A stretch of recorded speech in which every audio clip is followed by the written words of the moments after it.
დილამშვიდ და ვისა საქართველო.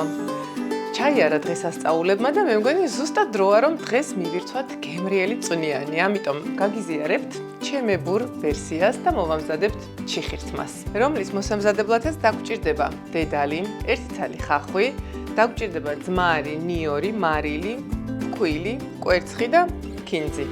დავიწყოთ. პირველ რიგში ვიწყებთ რა თქმა უნდა ქათმის მოხარშვით, რომელსაც საშუალოდ 2-დან 3 საათამდე დასჭირდება. როგორც კი წამოდუღდება, უნდა მოვქაფოთ პირველ რიგში და შემდეგ უკვე ნახარში დავამატოთ ერთი ცალი ხახვი და ერთი ცალი დაფნის ფოთოლი და გავაგრძელოთ ასე ხარშვა.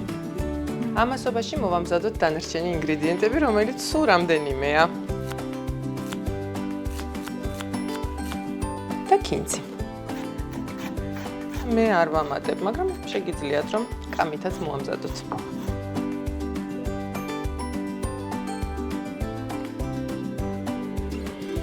როგორც ხედავთ, მოიხარშა ქათამი. ახლა ის ნახარში უნდა გადავწუროთ, რაშიც ქათამი მოვხარშეთ, ასევე გამჭირდება თავისივე ცხიმი, რომელშიც მოვშუშავ ხახვს და ბულიონის ნაწილს გადმოვასხამ პატარა თასში, რათა გაგრილდეს. დანარჩენს დავტოვებ ნელ დაბალ ცეცხლზე. ახლა კი შეგვიძლია დავიწყოთ ხახვის მოშუშვა.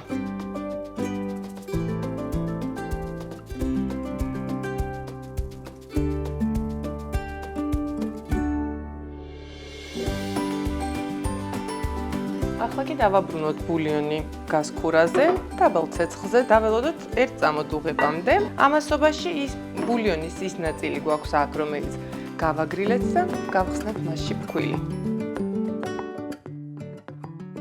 დაახლოებით 2 სუფრის ყოფზი ფქვილი იქნება საკმარისი ამ რაოდენობის ბულიონისთვის, რომელსაც კარგად გავხსნით გაგრილებულ ბულიონში და როდესაც ჩვენი ძირითადი მასა ბულიონის გაცხელდება, წამოდუღდება, შევურებთ ფქვილის მასას, დაველოდებით ისევ წამოდუღებას, შემდეგ დავამატებთ მოშუშულ ხახვს. იმისთვის რომ ფქვილი კარგად გაიხსნას ბულიონში და არ დარჩეს რაღაცნაირი პატარა ბურთულები, ამისთვის დაგვჭირდა ამ რაოდენობის ბულიონი, რომელიც გადმოვიღეთ და გავაგრილეთ. წამოდუღდა ბულიონი და დავამატოთ უკვე ჩვენი ფქვილიანი ნახარში, ძირითად ბულიონში, ნელა მუდმივი მორევის პრინციპით. დავამატოთ აქვე ხახვი და 1-3-4 წუთი ყველაფერი ერთად წამოვადუხოთ.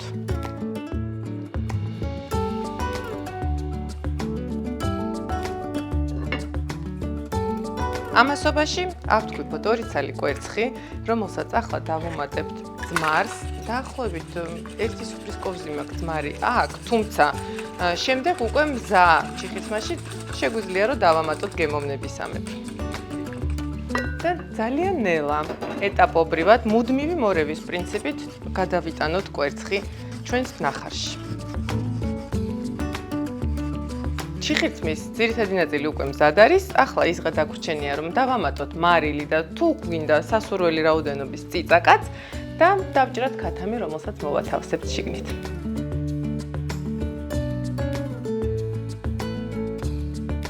გადავიტანოთ უკვე ქათამი, რომელსაც გავაცალეთ ძვლები ჩვენს ნახარში და ჩვენ ჩიხირთმა მზად არის, ისღა დაგვრჩენია დავამატოთ ქინძი, ნიორი და ძმარი სურვილისამებრ პირდაპირ თეფში.